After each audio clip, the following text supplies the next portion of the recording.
if I have a function that cannot be integrated, I can still get an idea of what that integral might be by using approximate integration.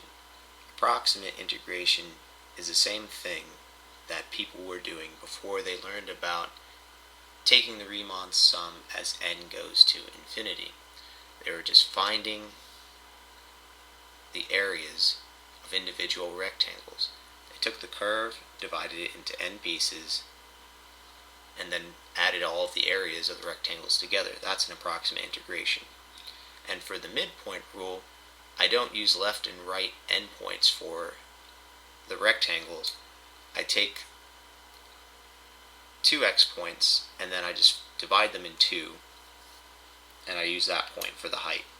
So this right here, this right here, this right here, this right here. I just add them all up. It's that simple.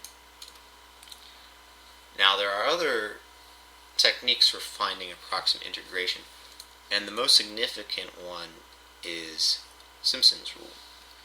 So Simpsons Rule is basically taking the idea of the midpoint rule, where I'm making a bunch of different rectangles, finding the area of individual rectangles, and then adding them together. In this case, instead of using rectangles, I'm using parabolas. So for a given amount of pieces that I divide this graph into, let's say I divide it into 5 pieces, this one is going to be more accurate than this one. Eventually they should approach the same value. As these rectangles get smaller and smaller, the area underneath the curve is going to become more accurate. But it's the same thing with Simpsons Rule. And it looks like it might be complicated to use, but it's in fact quite simple.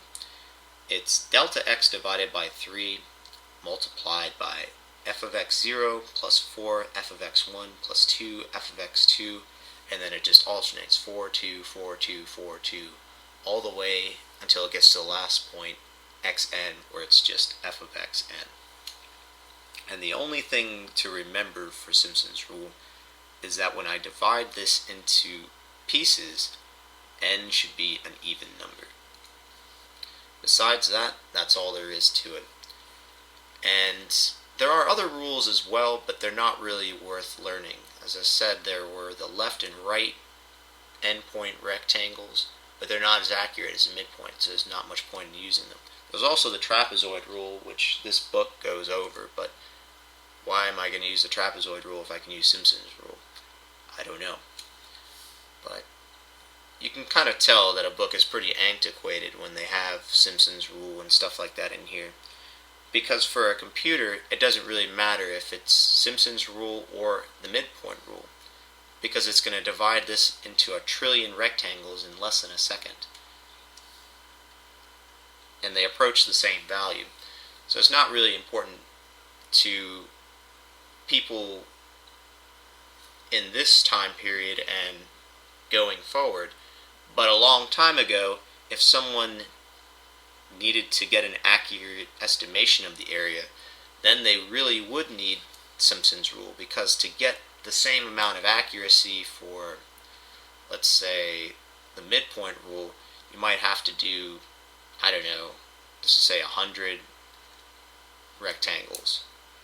For Simpsons Rule, you might only have to do 20. I don't know if that's accurate or not, but that's basically the idea, is that it saves time when I'm going on paper and it's like, what's this multiplied by this, what's this multiplied by this, what's this plus this plus this. It saves a lot of time.